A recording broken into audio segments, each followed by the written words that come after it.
OK. Bon, bienvenue à ce dimanche de partage. Vous vous souvenez que c'est une fois par mois, premier dimanche du mois. Cette fois-ci, j'ai tenu à ce qu'on mette un micro parce que la dernière fois, ce qui est arrivé, c'est qu'il y a des gens qui parlaient, et moi, je ne comprenais pas trop ce qu'ils disaient. Alors, pour intervenir efficacement puis répondre selon la conversation, tout ça, c'est important que je puisse comprendre ce que les gens disent. Alors, je vais vous inviter, surtout ceux qui sont loin, à vous avancer au micro pour parler. Puis, je crois que ça va être bien aussi pour ceux qui sont qui sont en ligne. Ça va être plus facile pour eux de vous entendre. Et puis, je vous encourage, même s'il y a un micro là, je ne sais pas si ça peut être gênant ou intimidant pour certaines personnes qui auraient voulu parler, mais essayons-le comme ça. On est entre frères et sœurs. Je vous invite, ceux qui veulent parler, gênez-vous pas pour le fait de venir au micro, que ce ne soit pas un blocage pour vous. Ça va nous faire plaisir de vous entendre et d'écouter ce que vous avez dans votre cœur, de partager. Et concernant le partage, je pense que tout le monde connaît pas mal les règles d'un bon partage. C'est sûr qu'avec un micro de même, on est invité à ne pas se couper la parole, tout ça. Ça, je pense que ça fonctionne quand même assez bien jusqu'à maintenant. Ce que j'aimerais mentionner, par contre, c'est que il se peut que dans mes interventions, je ramène l'Assemblée à l'ordre parce que, ce qu'on ne veut surtout pas dans un dimanche de partage comme ça, ce qu'on veut, c'est que ce soit édifiant pour tous. Hein? On veut que tout se fasse dans la paix, dans la joie, dans l'harmonie, et puis que ce soit édifiant. Alors, vous êtes d'accord avec moi qu'on n'est pas ici ce matin pour sortir nos gants de boxe. OK. Si. C'est sûr que dans un point qu'on discute, il peut y avoir des compréhensions différentes. Alors, on peut les exprimer sans vraiment sortir les gants de boxe. Ça, c'est correct aussi. Alors, on est invité à le faire. Et puis, faisons-le avec douceur, avec sagesse, avec amour, tout comme que le Seigneur nous demande de faire. En réalité, un partage comme ça, c'est une occasion pour nous de pratiquer ça, de pratiquer la douceur, l'amour, et ainsi de suite. Le respect. Alors, vraiment une bonne occasion. Et j'espère que vous aimez ces temps de partage-là. En tout cas, une fois par mois, vous avez l'occasion de pas juste entendre le prédicateur en avant qui va tout vous dire qu'est-ce qu'il a préparé, mais comme ce matin, vous allez pouvoir avoir l'opportunité de partager vos expériences, votre compréhension. Donc, je vous invite à le faire. Et sentez-vous pas, comment je pourrais dire, attaqué ou blessé ou quelque chose comme ça si j'interviens et si je vous dis, écoute, là, on est en train de sortir un peu de notre sujet. J'aimerais qu'on revienne dans le sujet. Sentez-vous pas attaqué par moi ou quelque chose comme ça. Mon désir, c'est qu'on puisse avoir un bon partage dans la paix et dans la joie et dans le respect. C'est bon? Ce matin, eh bien, pour vous dire que je n'avais pas de sujet vraiment jusqu'à ce qu'une sœur me demande, me dit pourquoi qu'on ne partagerait pas sur un dicton ou un proverbe que le monde dit souvent, aide-toi et le ciel t'aidera. Je me suis dit, ouais, pourquoi pas? Qu'est-ce que la Bible dit là-dessus? Donc, on va pouvoir regarder ça ensemble et puis vous allez dire ce que vous en pensez également. Donc, avant de se lancer dans ce partage-là, Premièrement, j'étais content que la personne est venue me demander, me soumettre un sujet comme ça. Et je vous invite, les autres qui n'ont pas encore fait, si à un moment donné, vous avez à cœur que l'Assemblée discute d'un tel sujet, ben, venez me voir. Je vais préparer quelque chose de mon côté en rapport avec le sujet, puis on va se le partager. Gênez-vous pas. Donc, Seigneur, notre Dieu et notre Roi, je te prie, Seigneur, de nous donner de la joie ce matin, qu'on puisse parler ensemble, partager sur ta parole, comme on fait le mercredi. Jusqu'à maintenant, tout se fait dans la paix, la joie et l'harmonie, et on est édifié dans les mercredis à travers ces partages-là, fait qu'on puisse aussi avoir du bon temps ce matin à partager autour de ta parole, Seigneur, et que ton Esprit Saint nous guide, que ton Fils nous parle à travers sa parole, à travers nos frères et sœurs, et que l'on soit édifié par ta parole, Seigneur. Je te prie. Amen. Alors, aide-toi et le ciel t'aidera. Je pense que ce n'est pas un dicton qui vous est inconnu, on l'entend souvent. Mais par contre, dans le milieu chrétien, il semblait avoir peut-être différentes compréhensions par rapport à ça. Et moi, comme première question, c'est de base, là, qu'est-ce que ça signifie? Quand que le monde dit ça, là, aide-toi et le ciel t'aidera, qu'est-ce qu'ils veulent dire par là? La signification de base de ça. Qu'est-ce que ça signifie? Qu'est-ce que les gens veulent dire quand ils disent ça? Puis, nous, du côté, en tant que chrétiens, c'est sûr que le mot ciel ici se réfère directement à Dieu. Hein? On sait que le monde, et pour eux autres, il y en a que c'est, c'est la vie. Ils disent, moi je crois à la vie. La vie va faire des choses pour bien arriver. Et d'autres vont dire le destin. Je crois au destin, on va laisser agir le destin. Mais pour nous, c'est Dieu. Alors, si on veut christianiser un peu ce dicton-là, on pourrait changer le mot ciel par Dieu. Aide-toi et Dieu t'aidera. Si on peut se permettre de faire ça. Mais qu'est-ce que ça signifie de base? Je vous laisse réfléchir un peu, puis vous pourrez partager.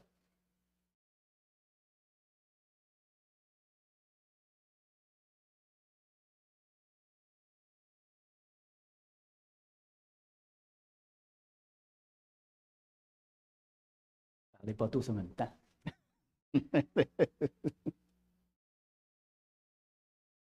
Oui.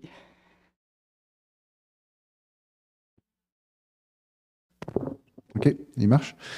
C'est sûr, de base, moi, de la manière que je le comprenais, là,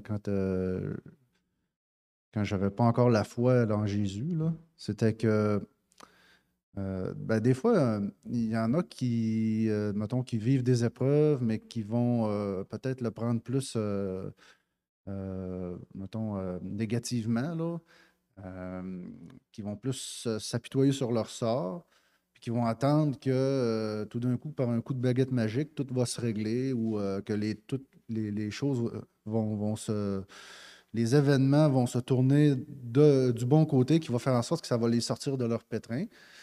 Mais quand quelqu'un, après ça, parce que c'est comme ça quand on le dit dans le monde, là, on dit, bon, ben, à un moment donné, aide-toi et le ciel t'aidera. Ça veut dire, tu ne peux pas rien qu'attendre comme ça que tout te tombe tout cuit dans le bec. À un moment donné, c'est faux. Peut-être faire un pas, puis vois, tu sais, essaye, mais un petit peu du tien. Puis après ça, peut-être que les événements vont se tourner vers, en tout cas, vont aller dans le sens plus positif que tu vas te sortir de ton pétrin. Mais je pense que c'est comme ça que je le comprenais dans le temps que j'étais dans le monde. Et maintenant, bon, côté biblique, ben là, c'est une autre chose, mais peut-être qu'il va y avoir d'autres questions en rapport avec ça. C'est bon, merci.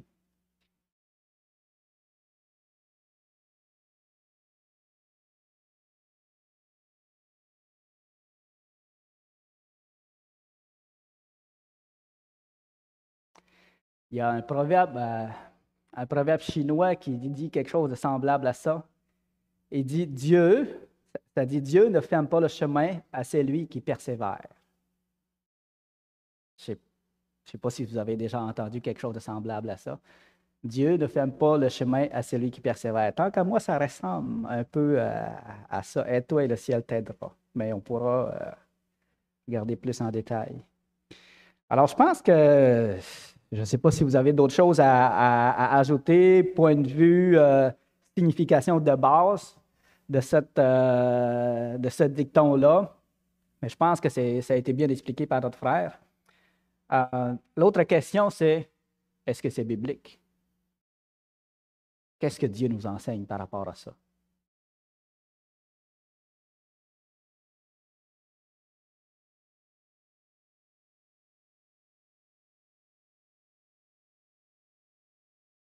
Avez-vous des exemples du vécu? Vous pouvez les partager également.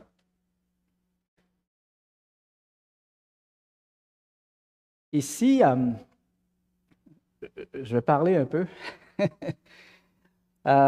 Vous pouvez continuer à réfléchir réfléchir là-dessus, mais je vais partager un peu. Je pense qu'on touche ici à la responsabilité de l'homme versus celle de Dieu. Je ne sais pas si vous êtes d'accord avec moi là. Alors, tous, on comprend que l'homme a une part à faire, puis Dieu promet de nous aider dans ce qu'on veut faire. Alors, le principe de base, c'est ça. On s'entend que quand Dieu a mis l'homme sur la terre, il n'a pas mis « toi, assis-toi là, on va tout faire pour toi ». C'est sûr que non. C'est sûr que non. Le Seigneur, il a créé des choses, puis il a placé l'homme pour qu'il cultive la terre, et ainsi de suite, juste pour revenir au fait de base. Puis le Seigneur a quand même pourvu l'homme d'une capacité, d'une intelligence, d'une volonté propre pour faire des choses. Donc, je crois que ça touche ici, ce dicton-là, ça concerne la responsabilité de l'homme versus celle de Dieu. Mais juste de où ça va, où ça commence, où ça arrête, cette responsabilité-là, c'est là que ça va être un peu difficile. Oui, frère. Je vais me lancer. Oui. Bonjour. Par rapport à Dieu, bien évidemment, il y a la souveraineté de Dieu. Donc, encore là, on ne connaît pas les pensées de Dieu, loin de là. Nos pensées ne sont pas ses pensées. Donc, lui, il va décider en bout du compte toujours. Peu importe oui, on a des actions à faire, des choses à faire, mais là encore là, il faut faire attention à ça. Mais c'est en dernier lieu, on peut faire plein de bonnes actions, puis tout peut aller croche quand même. Puis normalement, oui, mais Dieu va bénir ses enfants. Dieu va prendre soin de ses enfants. Mais en même temps, on ne peut pas. Prendre soin de ses enfants, c'est justement peut-être des corriger, de les amener des difficultés dans la vie, des souffrances, même si la personne, elle se comporte comme il faut, même si elle va dire j'ai tout fait ce que je pouvais faire pour. Mais encore là, Dieu peut être pour un principe de sanctification. Ça peut être aussi pour un principe correctif aussi, de péché. Alors, vraiment, la souveraineté de Dieu là, fait une grosse différence par rapport à la pensée du monde d'aujourd'hui. Quand moi, je vivais dans le monde, là, où est-ce que j'avais théoriquement plein contrôle de mes actions, puis que j'influençais vraiment par la pensée puis par mes actions sur la bénédiction de ma vie. Puis, j'avais beaucoup, dans le sens des hommes, on a beaucoup d'impact sur la pensée crée tout, puis on est capable de tout faire. Mais en premier lieu, pour nous, les chrétiens, c'est vraiment la souveraineté de Dieu qui vient par-dessus tout ça.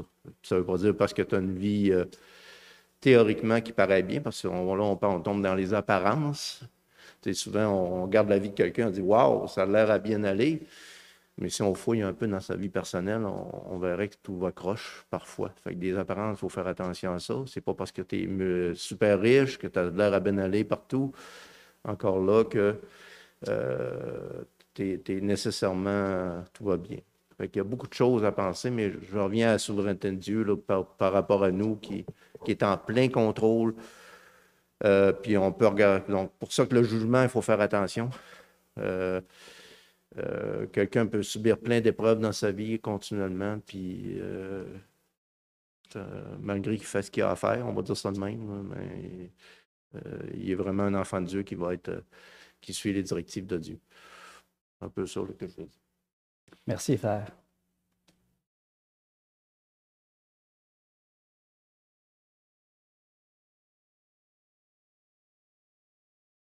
Je ne sais pas s'il y a eu des mains que je n'ai pas vu lever, que je n'ai pas vu lever, parce que j'ai écrit en même temps.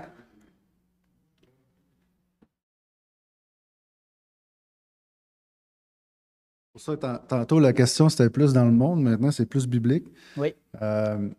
C'est certain que dans la parole, il y a des passages qui nous montrent que Dieu va se révéler à celui qui le cherche. En premier, c'est sûr qu'il y a l'Esprit Saint qui fait son travail, mais il ne demande pas à l'homme de rester comme ça puis de rien faire. Souvent, il invite le croyant à faire un pas de foi. Puis moi, il y a un verset qui est vraiment significatif dans ma conversion, c'est Jérémie 29, 13. C'est vous me chercherez et vous me trouverez si vous me cherchez de tout votre cœur. Après ça, il y a un autre passage, je pense que c'est dans le Sermon sur la montagne, c'est frappez et on vous ouvrira, demandez, vous recevrez. Oui. Fait que l'homme a un pas à faire. Puis il y a un passage aussi que j'aime, c'est lorsque Paul est allé à Athènes, puis il a expliqué un peu, là, il était venu parler de qui était son Dieu. Il voulait le présenter. Il y a un passage, il dit, il parle de Dieu, là, il a fait que tous les hommes sortis d'un seul rang, non, excusez, c'est pas lui. Il a voulu qu'ils cherchent le Seigneur et qu'ils s'efforcent de le trouver en tâtonnant, bien qu'il ne soit pas loin de chacun de nous, car en lui nous avons la vie, le mouvement et l'être. C'est un passage, c'est dans Actes 17, verset 27.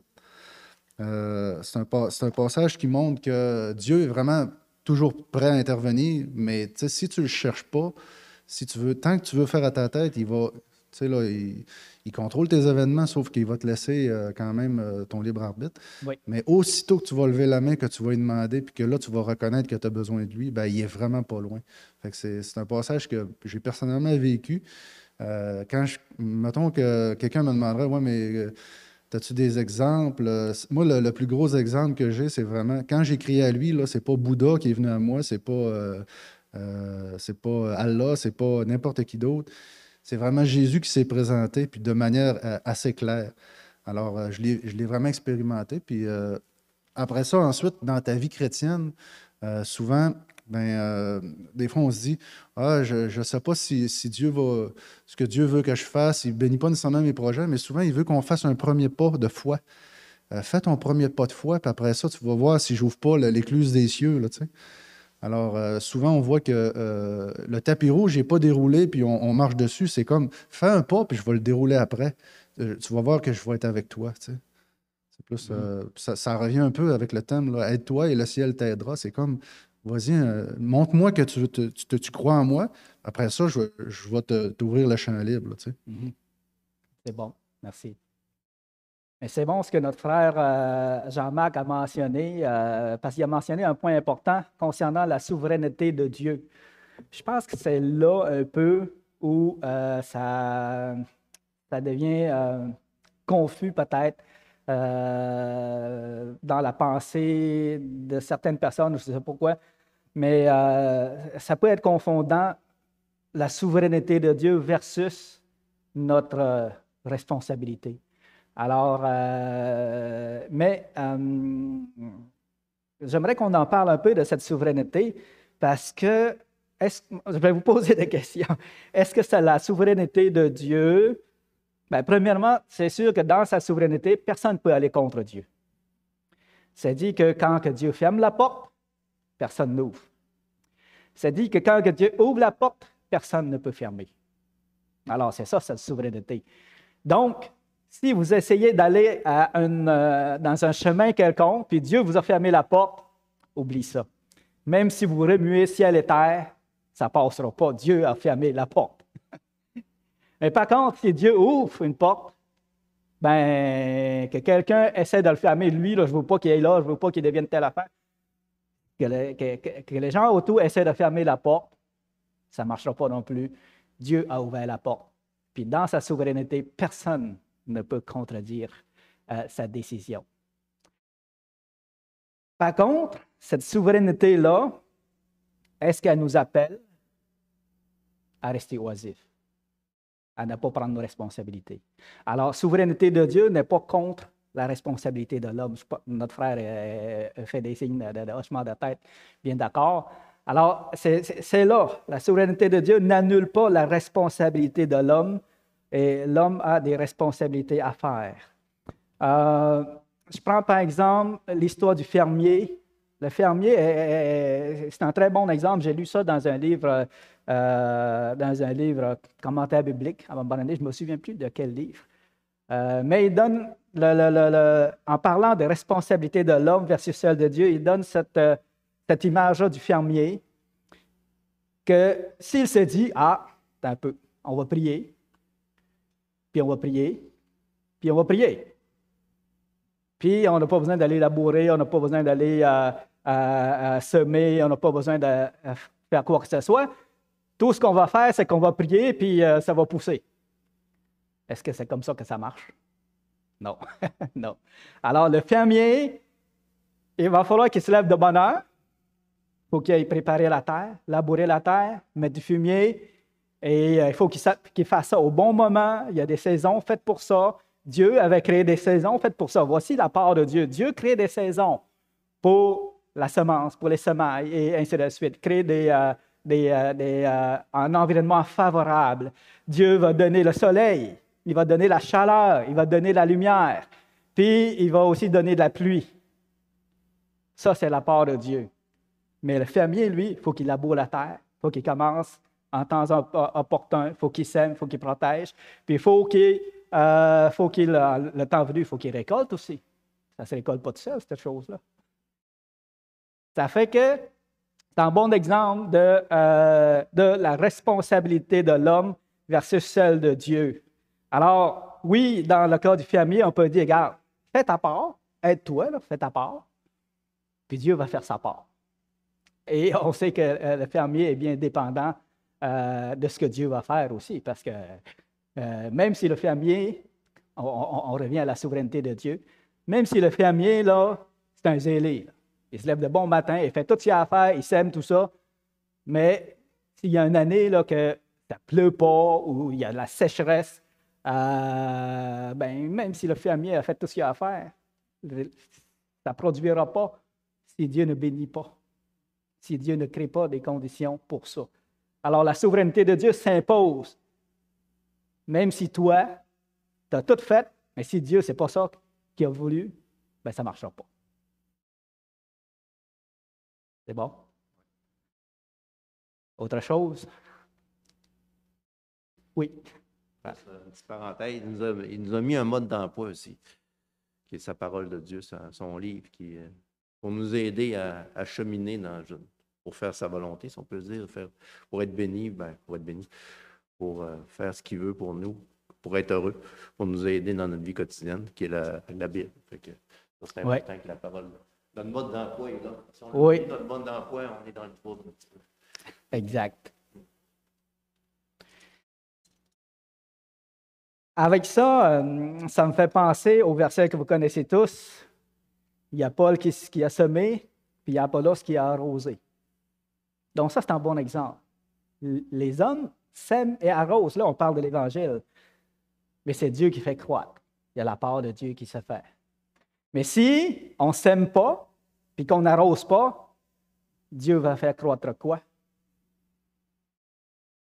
Rien.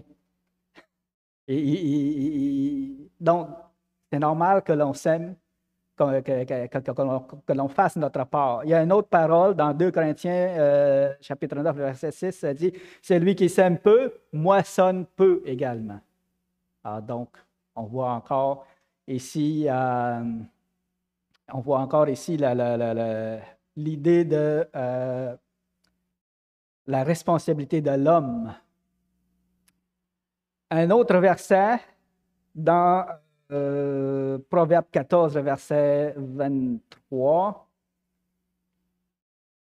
J'ai beaucoup de versets dans les Proverbes ce matin. Puis d'ailleurs, je reviendrai tantôt, là, mais cette semaine, on a partagé concernant un sujet qui rejoint le sujet qu'on est en train de parler. Proverbe 14, verset 23, ça dit « Tout travail procure l'abondance. Mais les paroles en l'air ne mènent qu'à la disette. » Ici, les paroles en l'air, ça veut dire que tu parles, puis tu fais rien. C'est ça que ça veut dire. Donc, ça ne mène qu'à la disette. Dans Proverbe 16, vous êtes dans Proverbe 16, le verset 3, ça dit « Recommande tes œuvres à l'Éternel et tes projets réussiront. » Alors ici, on voit encore l'idée de la souveraineté. Et c'est important de ne pas oublier la souveraineté de Dieu. C'est sûr que si on est comme des gens dans le monde qui n'ont pas Dieu, qui se confient juste en leurs propres moyens, c'est là le danger. C'est là le danger. Et on ne reconnaît pas que Dieu est là pour nous aider, Dieu est là pour nous bénir, puis que c'est à lui qu'appartiennent toutes choses. Les succès, tout ça, c'est lui qui les donne. Comme ce proverbe le dit, recommande à l'Éternel tes œuvres et tes projets réussiront. Alors, si un chrétien dit non, je n'ai pas besoin de Dieu, je suis intelligent, je suis haut placé, je suis chef d'une compagnie, exemple, ou je suis un directeur de quelque part, d'une entreprise quelconque, puis il a bien confiance en ses moyens, puis il dit moi, je n'ai pas besoin de Dieu, puis moi, je vais réussir. Bien, c'est sûr que dans le monde, il y a des gens qui réussissent. Effectivement, on ne peut pas dire qu'ils ne réussissent pas. Mais en tant que chrétien, le Seigneur nous demande d'inclure sa souveraineté dans nos paramètres. C'est-à-dire de toujours se confier en lui. Parce qu'on est bien mieux que ce soit lui qui travaille avec nous autres, qui passe avec nous autres pour faire réussir nos entreprises, nos œuvres. J'aime ça. J'aime ça. Mettre la souveraineté de Dieu avec nos œuvres. Lui confier nos œuvres pour que sa souveraineté nous fasse réussir. Oui. Je ne savais pas si tu avais levé la main. Non, ben, j'attendais que tu étais revenu. Moi, pendant tout ce temps-là, j'avais un verset qui me revenait en tête là, constamment, puis ça montre un peu les deux côtés de la médaille. C'est dans 2 Pierre, ça commence à 1:3.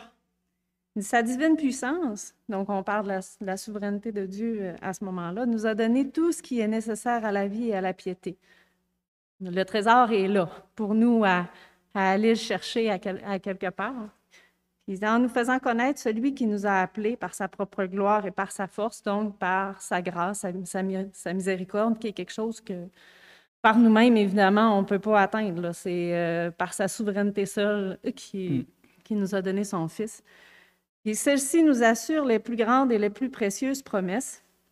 Ainsi, grâce à elle, vous pouvez fuir la corruption qui existe dans le monde par la convoitise et devenir participant de la nature divine. Donc, 2 choses qu'on a à faire, qui nous est octroyée par cette chose-là, cette puissance-là que Dieu nous donne, mais il y a comme un petit pas à faire aussi à ce moment-là. Puis, il continue en disant, pour cette raison même, faites tous vos efforts afin d'ajouter à votre foi la qualité morale, à la qualité morale, la connaissance, à la connaissance, la maîtrise de soi, à la maîtrise de soi, la persévérance, etc., etc. Puis, il finit dans le verset 10 en disant, « C'est pourquoi, frères et sœurs, appliquez-vous d'autant plus à affermir l'appel et le choix dont vous avez été l'objet, car si vous faites cela, vous ne trébucherez jamais, Puis, tu sais, on connaît quand même assez bien ce passage-là, mais ça me montrait que, dans le fond, que ce soit tu sais, dans notre appel que Dieu nous a fait ou que ce soit dans notre cheminement, dans notre sanctification, on a les choses que Dieu nous a données, qui nous a octroyées, soit par simplement tu sais, sa volonté, sa bonne volonté, comme Éphésiens nous le dit, par la grâce de son Fils qui est mort à la croix. On a déjà ces choses-là qui nous sont, qui sont disponibles là, à tous les jours pour nous. Puis nous, il faut qu'on aille le chercher quand même. On a quand même ce petit pas-là à faire. Puis même, il y a l'autre passage là, qui dit qui nous donne lui-même la volonté et le faire, tu sais, pour ces choses-là. Mais c'est déjà ça, il nous l'a donné, c'est déjà donné. Puis, ouais, tu sais, de pas, tu sais, comme Steve disait, ma compréhension était comme Steve aussi de cette expression-là, de dire qu'on ne s'appuie-toi pas sur notre sort. Puis dans la vie chrétienne, on ne se le cachera pas, là, il y a toutes sortes de choses qui arrivent, là, que ce soit des choses qui sont hors de notre contrôle, comme la maladie, par exemple, ou le décès de quelqu'un, la perte d'un emploi, etc., etc. Puis, il y a des choses qui sont selon notre contrôle à quelque part. Puis, tu sais, dans le plan global de Dieu, ça ne dérangera jamais, là, parce que lui, justement, sa souveraineté s'occupe de toutes ces choses-là, puis ça va venir à bout de son plan.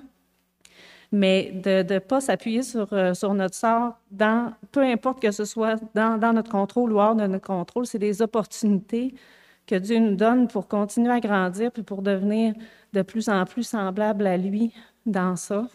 Puis, il y a un plan, que ce soit négatif ou positif, il y a toujours un plan pour nous là, à aller chercher là-dedans. Puis, c'est ça. Tu sais, puis il y a tellement de passages. J'avais aussi travaillé toujours de mieux en mieux dans le Seigneur, car votre travail ne sera pas vain. Hein? Puis il y en a un autre passage, je n'ai pas été capable de le trouver parce que ma Bible, elle n'a probablement pas ce mot-là. Là, moi, je l'ai dans la Louis II, j'imagine. Là. Le mot oisif, il revient quelquefois aussi dans la parole, puis il dit de ne pas être oisif, puis on sait que les proverbes parlent tellement de paresse, puis à quel point Dieu déteste la paresse. Fait que non, c'est vrai qu'en tant qu'être humain, c'est une drôle d'expression. Je ne pense pas justement que ça va chercher bibliquement parlant tout le temps, quand les gens le disent, là, mais nous, on a à y réfléchir à cette expression-là pour la faire ressembler à ce que la parole de Dieu nous dit selon ça. C'est bon, merci beaucoup. Avais-tu levé la main? Non? OK. Alors, c'est bien, j'aime ça le mot, ce passage-là, travailler de mieux en mieux. C'est un appel à faire de quoi? À ne pas rester oisif, puis à ne pas rester rien faire finalement, à être actif. Puis notre sœur a touché un point que je voulais aussi qu'on réfléchisse. C'est à quoi s'applique ce dicton. Alors, notre frère nous a parlé d'un cas de dépression, par exemple. Alors, fais des efforts, va chercher de l'aide, puis écoute des conseils. Alors, toutes ces choses-là, ça s'applique aux choses, je pourrais dire, terre à terre. Mais notre sœur vient de mentionner que ça s'applique aussi, selon la parole, à la piété, à la foi. Faites tous vos efforts pour joindre à la piété. Là, je n'ai pas le verset exact. Mais donc, ça s'applique également dans le domaine spirituel. Si je comprends bien. Le Seigneur nous a sanctifiés, le Seigneur nous a purifiés, mais il nous appelle aussi à faire des efforts pour s'améliorer dans notre caractère, dans notre façon d'être, dans notre qu'on puisse agir de plus en plus selon son image finalement. Alors, oui. Pour nous, je pense que le Seigneur, il veut notre cœur en entier, il veut que ce soit lui qui est en premier dans notre vie. Il ne veut pas qu'on soit tiède, il ne veut pas qu'on soit ni froid ni chaud, puis il dit par un moment donné, si on est tiède, Il n'aime pas ça. Donc, en tant que chrétien, quand on est sauvé par grâce, il veut notre cœur en entier. Fait que, c'est évident que je pense qu'en tant qu'on peut être sauvé, puis après ça, il veut vraiment notre dédication, que dans chaque décision de notre vie, dans chaque chose que l'on fait dans notre vie, notre pensée vient à ce que Dieu voudrait qu'on fasse dans cette situation-là ou dans ces moments-là pour lui, ou l'abandon par la foi, ou prier, ou peu importe. Mais c'est super important. Fait que, il veut qu'on ait un zèle, mais un zèle de pensée, pas un zèle d'activité nécessairement. Oui, on a des choses à faire, mais en même temps, on a une pensée qu'il faut faire sa volonté continuellement, puis il va nous amener à ça en tant qu'enfant de Dieu, là, graduellement. Puis si on ne comprend pas, bien, c'est sûr qu'il souvent il agit dans notre vie pour nous faire comprendre ça. Je pense que c'est ça. Ouais. Fait que ça, c'est important, parce qu'on parle de ciel, aide-toi, mais c'est sûr que lui, il veut notre cœur en entier. C'est Oui. pas la moitié, c'est pas 3/4, c'est pas une demi, c'est pas. On dit on va faire des choses, mais il veut vraiment l'entièreté du cœur Oui, dans notre vie quotidienne. c'est bon. Merci. Effectivement. Alors, lui donner notre cœur, ça fait partie de Proverbe 16, le verset 3, là, ça dit « Recommande à l'Éternel tes œuvres et tes projets réussiront ». Moi, je pense que ça a donné notre cœur. On peut le voir là aussi, dans le sens que j'ai des projets, oui, mais moi, je ne me fie pas à moi, je me fie à Dieu.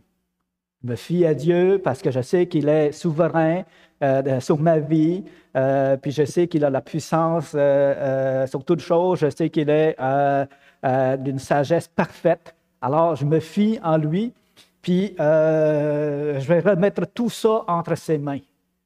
Alors, parce qu'on s'entend qu'en tant qu'humain, même chrétien, on a une certaine capacité, puis on a un certain devoir, mais on sait que notre capacité touche très vite à ses limites.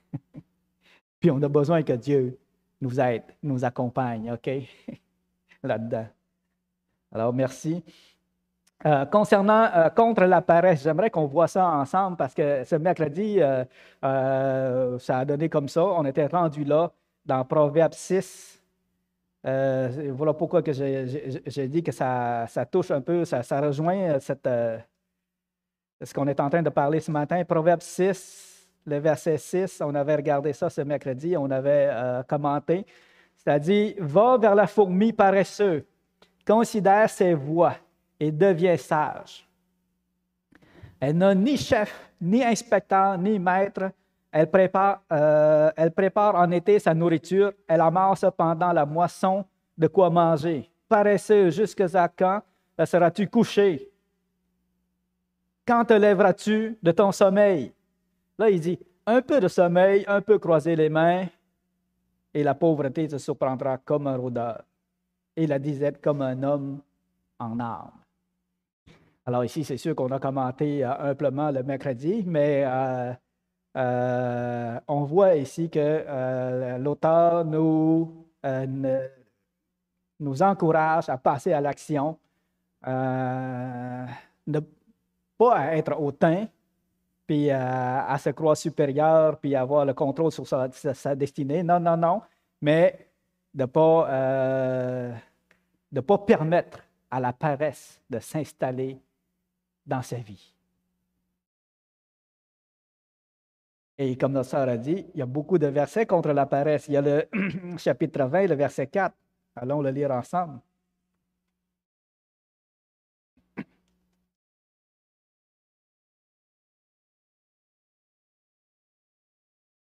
Euh, 20, le verset 4. Ça dit, à cause du froid, le paresseux ne laboure pas.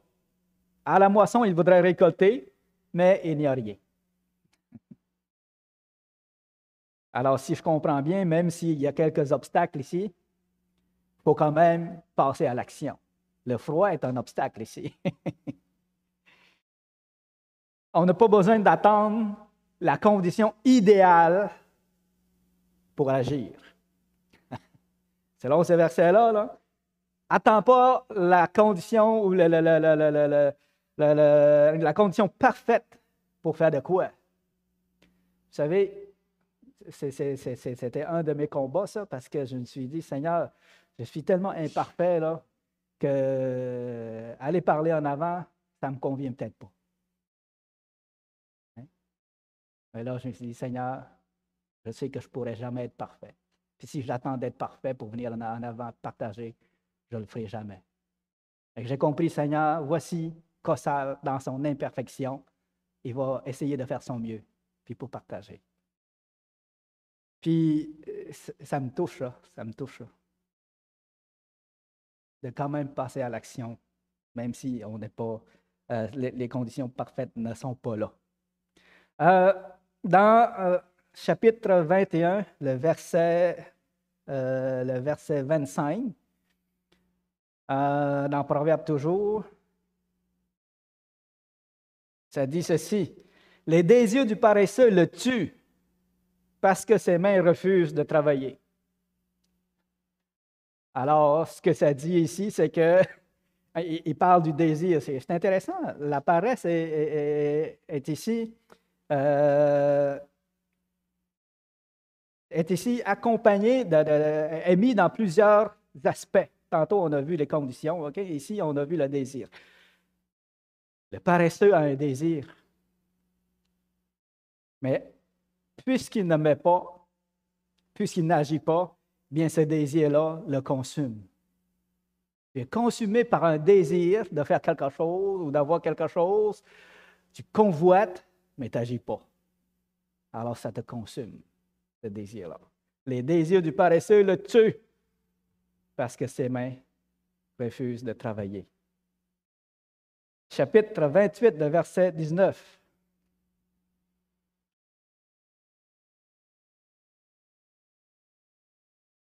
Celui qui cultive son champ est rassasié de pain, mais celui qui poursuit des choses vaines est rassasié de pauvreté. Alors ici, on parle des choses vaines. On parle des choses pas utiles. Des choses qui ne nourrissent pas. Donc, on voit que, comme notre sœur a mentionné, la Bible n'encourage pas à la paresse, mais plutôt à l'action et à l'action avec le Seigneur. C'est ça qu'il faut comprendre. En tant que chrétien, là, c'est de l'action avec le Seigneur.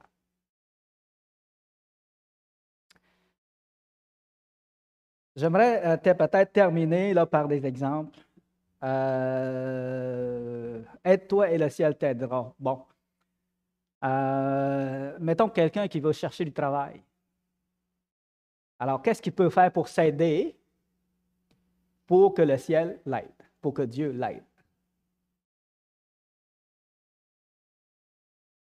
Faire des applications, effectivement. Pardon? Prier, effectivement. Vous allez peut-être rire de ce mot-là, là. Travailler puis améliorer son employabilité. J'avais ce mot-là à un moment donné quand je cherchais du travail, dans le temps de chercher du travail. Alors, travailler et améliorer son employabilité, là, ça nécessite des actions, ça. Aller à l'école, suivre un cours de formation, augmenter ses connaissances, ses compétences, justement pour être apte à travailler. Okay? Après ça, même, ça va encore plus loin, même on peut avoir à travailler sur soi aussi, sur son caractère. Parce que si on a un caractère difficile, si on a un caractère qui est repoussant, ben ça se peut qu'à l'entrevue, va être cleané out tout de suite. Là. Alors, ça va même jusque-là, travailler sur son caractère, sur sa manière d'être. Donc, puis on parle de chercher activement. Puis tantôt, on a mentionné aussi de ne pas attendre les conditions idéales. C'est lui qui dit, qui va dire, oh, ça, ce travail-là, non, je ne veux pas l'avoir. Celui-là, oh non, c'est pas,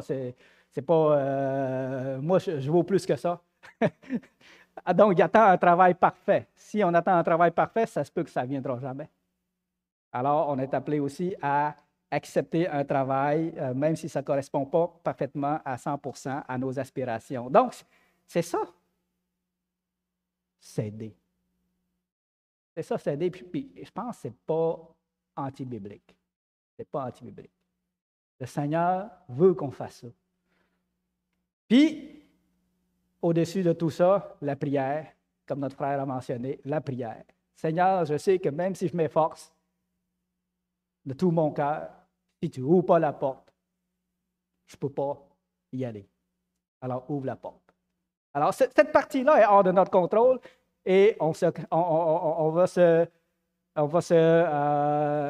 réfugier dans la souveraineté de Dieu, dans sa grâce, dans sa bonté, puis dans son secours. Pour dire, Seigneur, ce n'est pas moi qui peux ouvrir les portes, c'est toi. Moi, je fais des choses, mais c'est toi qui vas ouvrir les portes. Amen. Alors, prions. Seigneur, grand Dieu Tout-Puissant, merci pour cette leçon de vie, Seigneur, de trouver le juste milieu entre ce que nous devons faire et entre ce que nous devons laisser entre tes mains. Puis la foi et la confiance qu'on doit avoir aussi à travers ça. C'est toute une leçon de vie parce que souvent on passe par des périodes où les choses nous dépassent et on a besoin vraiment de t'appeler à notre secours, Seigneur. Sois avec nous dans toutes ces situations-là. Aide-nous à faire ce que nous devons faire et à te laisser agir dans ce que toi, tu dois agir ou tu vas agir, Seigneur. Sois béni à toujours. Nous remettons notre vie entre tes mains. Nous remettons notre cœur entre tes mains aussi, Seigneur. Nos désirs, nos projets. On veut tout mettre entre tes mains, tout en agissant selon ta volonté, Seigneur Dieu.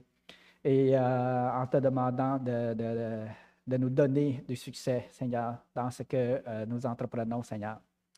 Alors, béni sois-tu à toujours et à perpétuité, Seigneur. Amen.